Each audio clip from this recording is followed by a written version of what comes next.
Opinión y análisis de los hechos noticiosos. Una mirada diferente con Juan Cruz Olmeda.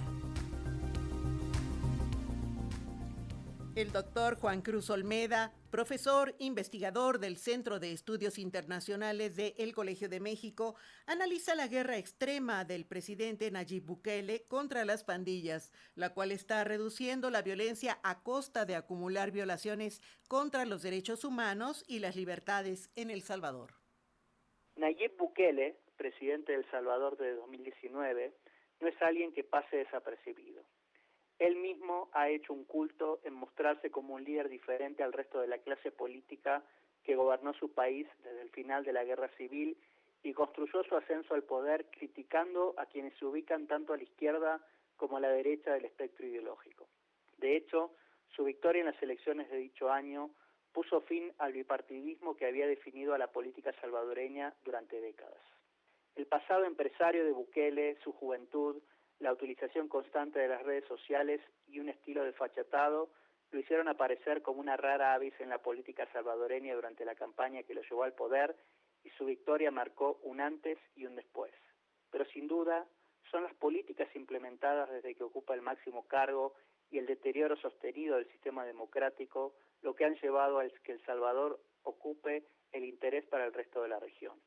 En el pasado reciente, la inauguración de una mega cárcel de alta seguridad y el traslado a la misma de miles de pandilleros detenidos en los últimos meses han vuelto a poner a Bukele en la primera plana de los periódicos y reavivado la discusión respecto de la mejor forma de combatir a la inseguridad y al crimen en América Latina.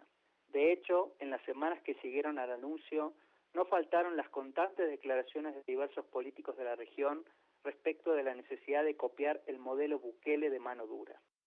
Tampoco estuvieron ausentes las críticas, alegando que el esquema se sostiene en la reiterada violación de los derechos humanos y que ignora las causas de raíz que promueven la violencia, como la falta de educación y de oportunidades. De hecho, el presidente de Colombia, Gustavo Petro, fue explícito en denunciar el camino emprendido por El Salvador. Como síntoma de nuestros tiempos, esto dio lugar a respuestas de Bukele vía Twitter y derivó en una discusión en la que ambos presidentes se enfrascaron en dicha red social. Para entender la situación, quizás valga la pena retrotraernos al pasado y destacar que durante las últimas décadas la violencia y el crimen han sido uno de los problemas irresolubles de El Salvador. Detrás de esta tendencia ha estado el crecimiento de las pandillas o maras, que hicieron de la extorsión una de sus fuentes más redituables de ingresos. Las disputas entre distintas pandillas, los ajustes de cuentas y los castigos a quienes no lograban pagar sus cuotas se traducían de manera inevitable en una elevada cifra de asesinatos, que llevaron a que el país centroamericano se convirtiera por años en uno de los países más violentos del mundo. Y las extorsiones se volvieron tan comunes que hasta alcanzaban a los pequeños comerciantes y vendedores callejeros. Al inicio de su mandato, Bukele intentó lidiar con la situación apelando a la misma fórmula que varios de sus antecesores y promoviendo un acuerdo con las pandillas más importantes.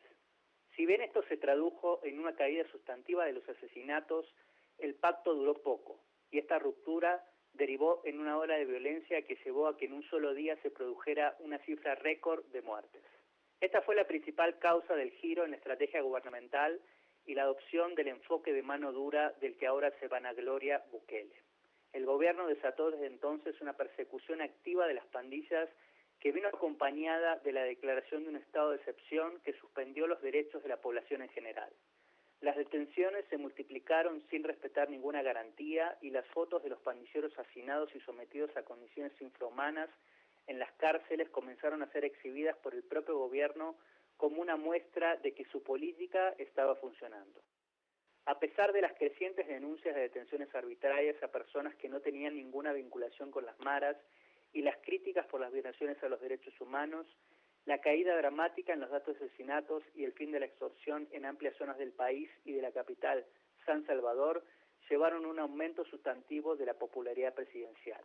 La inauguración en pasadas semanas de la mega cárcel antes mencionada, construida en tiempo récord, no es más que otro eslabón en la misma cadena. Esto en un marco en el que, dada su creciente aceptación, Bukele ha profundizado un discurso en el que plantea que cualquier crítica a su accionar no es sino una defensa velada de los delincuentes. Avalado por su alta popularidad, el presidente ya ha declarado que irá por su reelección en 2024.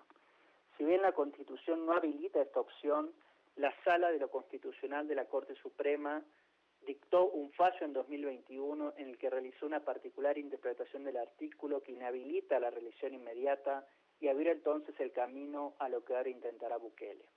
No está de más mencionar que a partir de la mayoría legislativa que el partido del presidente logró luego de las elecciones de 2021, la Asamblea avanzó en la remoción de jueces y su reemplazo por otros cercanos al gobierno.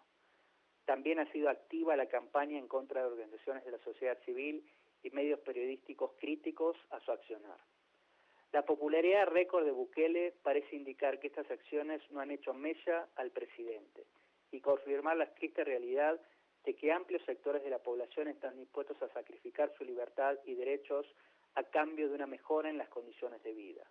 Lo peor de todo es que esta no parece ser una decisión irracional.